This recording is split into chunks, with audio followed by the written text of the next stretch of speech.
Zee 24 तास एक पाऊल पुढे। संजय दत्त यांनी प्रेस कॉन्फरन्स केली आणि त्यांचे अश्रू अक्षरशः अनावर झालेले होते। त्यांना आपल्याला माहिती आहे की सुप्रीम कोर्टाने शिक्षा सुनावलेली आहे।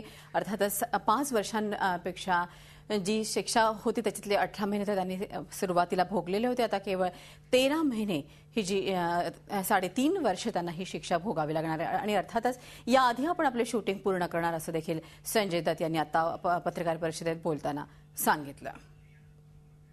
आणि अर्थातच पत्रकार परिषदेमध्ये आता आपण बघतो की त्यांची बहीण प्रिया दत्त ज्या खासदार आहेत काँग्रेसच्या त्या देखील त्यांच्याबरोबर होत्या। तर आपण बघतो की ज्या तऱ्हेनं अनेक चित्रपट आहेत संजय दत्तचे शूटिंग करायचे आहेत, अजून 2015 पर्यंतच्या चित्रपटाच्या लाईनमध्ये एकूणच आहेत आणि त्यामध्ये आता आपण बघतोय की अर्थातच हे शूटिंग मी 1 ते 2 एका महिन्यात पूर्ण करेल असं संजय दत्त जरी म्हटलं असेल तरी तो कोर्टाला नंतर शरणागती पत्करणार आहे। आपल्याला माहिती आहे की 20 वर्षांपूर्वी मुंबईवर जो काही मोठा अर्थातच स्फोट झाले होते आणि त्याच्यामध्ये शस्त्र बाळगल्याप्रकरणी संजय दत्त याला सुप्रीम कोर्टानं शिक्षा सुनावली होती। तर एकूणच संजय दत्त शरणागती पत्करणार आहे। ज्या तऱ्हेनं आता पत्रकार परिषदेमध्ये संजय दत्त बोलत होता त्या तऱ्हेनं कुठेतरी मी माझ्या भारतावरती माझ्या देशावरती खूप प्रेम करतो, कुठेही अशा प्रकारचा कट करण्याचा माझा इरादा नव्हता, माझ्याच्याने ही चूक झाली अर्थातच ही त्यांनी मान्य केलेली आहे आणि आता संजय दत्त शरणागती पत्करणार आहे।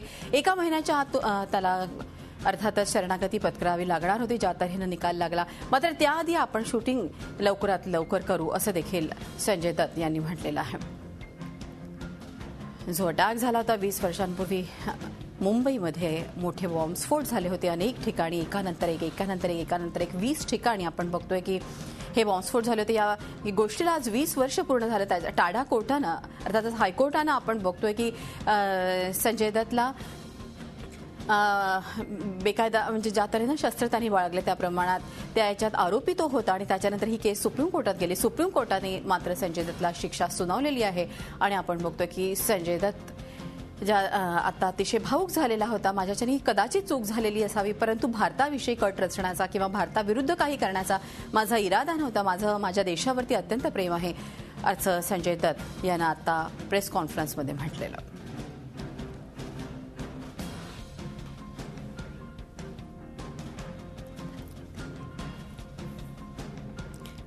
संजय दत्त एका महिन्यात शरणागती पत्करणार आहेत आणि अर्थातच शिक्षा झाल्यानंतर संजय प्रथमच मीडियासमोर आता बोलत होता। आपले प्रतिनिधी अजित मांढरे आपल्याबरोबर आहे।